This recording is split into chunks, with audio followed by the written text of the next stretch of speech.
I have big energy. Always have. Mind finds stillness after decades of practice, but creative thoughts still run a mile a minute. As a child, my mother had suggestions. She would tell me to go for a walk or for a bike ride. She'd help me set up forts and obstacle courses. Anything to guide me towards constructive ways to burn off the excess. By the time I was 8, it was time for organized sports. "Soccer?" said Mom. "No," I replied. Within a month, I was playing every day with World Cup aspirations. Then the season ended.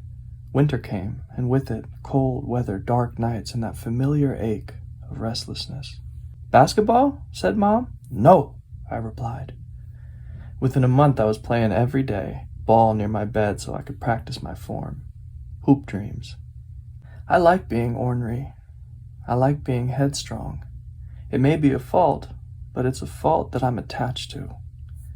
Over the years, I've grown, but the growth has been slow. It wasn't until I was 19 that I finally reevaluated my hate-hate relationship with raw tomatoes. Only this past year have I landed in a shaky state of tolerance with raw celery.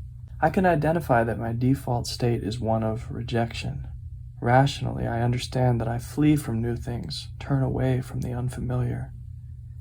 Being ornery and headstrong is only part of it, though.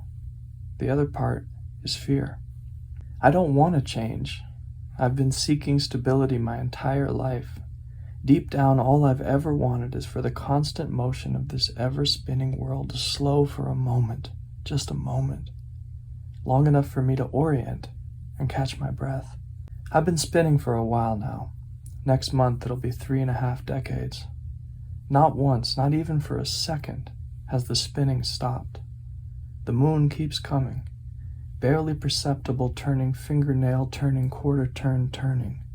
Before I know it, the glowing orb hangs low and heavy like ripe fruit, full to bursting, claiming the horizon as its own domain. I like it. I anticipate it. I wait for it. Then it's gone. Summer 2020. Housebound, anxious, restless, my mind folding over in tangles and knots, trying to eat itself. "Have you tried waking up?" said Mom, her voice like so many others, right in my ears but so far away. "No," I replied. "Yes, I meditate. Yes, I know, there's an app for that. I'm a grown man who doesn't like change and doesn't want help. I don't need an app. I'm not downloading it." Days turn weeks as months drag on. I tried jogging with a mask on. I bought a jump rope. I tubbed through previously unexplored ice cream flavors. Nothing cut it. With the hamster wheel at full velocity, I finally cracked. I downloaded the Waking Up app. I just checked my stats. Since January of 2021, I've sat for 260 sessions for a total of 3,600 mindful minutes. I don't have to browse YouTube for a guided meditation that gets interrupted halfway through with a blaring ad for mud water. Instead, it's a streamlined, all-encompassing interface that I turn to easily and without premeditation. It's the ease of access that makes establishing and maintaining a mindfulness practice so possible for me. I'm running away less these days, staying in the middle more. Every no is a limitation. Conversely, every time I say yes, I give myself the chance to grow and change. So yeah, no. I don't need an app to brew tea. Haven't you heard of me? I write quote-unquote funny reviews from the perspective of the tea itself. I'm the guy who practically invented tea rap. At least 10 people have listened to my songs on Spotify. Get this. I've been given free tea from struggling brands offering an inferior product, and for only $9.99 plus shipping and handling, I've had these free samples delivered to my doorstep. I'm practically a king. Pretty sure I can figure out how to brew some damn leaf. Speaking of this leaf, some of it is rather expensive, and, while I may be locked in initially, after 3 or 5 infusions, I tend to lean towards less locked, unlocked even.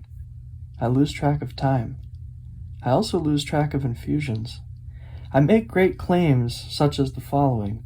This superior grade of blah blah blah has much to give, offering an evolving complexity through steeps into the high teens. High teens. That's a dressed up synonym for I lost count. The shit is finicky. There's no way around it. And while it's important to relax and not take any of this too seriously, the fact of the matter is this. I'm a tea head. My entire life has tea stains on it. I have shelf after drawer dedicated to an ever-overflowing stash. I spend unadmittable amounts of money on tea. So yeah, it's serious. I don't want to go float after 4 infusions and then end up in 300 seconds of la-la land only to realize that round 5 of my $2 a gram gold mine has turned to bitter ash. But this isn't about an infusion counter or a built-in timer function. This isn't about the 5 preparation methods offered with parameters for leaf-to-water ratio, intensity level, and water temperature. This isn't even about the ungodly amount of leaf required for a decent cold brew. Although I will say, I'd previously been grossly underleafing my cold brew Taiwanese oolong and wondering why I was missing what all the hype was about. Wait, you ask. That isn't what this is about? Are you sure you're not just using your fancy psychology degree to do some reverse action on the reader by telling them it isn't about what it really is about? Okay, fine. You got me. I'll leave the fluffy language in the distant past and get right to it. Amazon 5-star review style. Thanks to Steeped app, I now know that for my favorite cold brewing jar, I need almost 20 grams of leaf. That's a lot. Now I use a smaller vessel. Get the ratio right, and it's pure perfection. While the above section is technically true, it's boring. It's boring to read, and it's boring to write. And since I'm not getting paid to write this, I don't have to write that. I can write what I want. Praise to the tea gods for that. Yesterday I was in the studio making teapots. If I had a nickel for every time I was asked, "What are those tiny little teapots for?" I'd have enough nickels for a solo session of that good, but not enough for shipping. Anyway, so this woman on the wheel next to me says, "Oh, how cute! What are those for?" And on autopilot I respond, "Chinese tea ceremony." To which she replies, "Oh, I love Chinese tea." I stop my wheel. We make eye contact for the first time. I feel a flutter of hope. I ease in. "Have you heard of pu'er?" I ask, and then spell it out to be thorough. "Puerh?" she repeats back. "No, I don't think I have." I turn my wheel back on.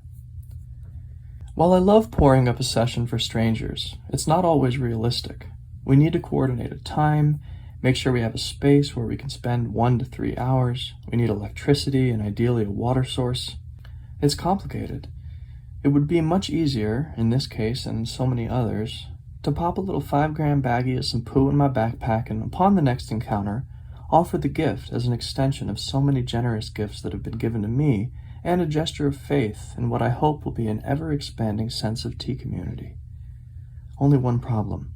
She will mess up the brewing. Not might, not could, will. And unfortunately, 16 ounces of boiling water for a 3 to 5 minute steep in an uncovered coffee mug might, could, will leave a lasting, distinct, and unfavorable impression. Sure, I could slip a little note inside saying, "Google it." In fact, for curiosity's sake, I just did. "How to brew pu'er," I typed. Here are a couple highlights from the first few hits. Bring fresh filtered water to a boil. Place the sachet in your chosen vessel. Allow the tea to steep for 5 minutes. Pu'er can be brewed almost indefinitely. 5 minutes, 10 minutes, 20 minutes, even 50 minutes. In fact, we believe that pu'er is one of the best kinds of tea to drink with milk. Unless I'm available to do the pouring, I'm just not going to share my tea with someone, despite how curious they might be. I could type up a little note of instruction and carry it around with me like some kind of control freak business card. But it's 2022. Isn't there, like, an app for that? Turns out there is.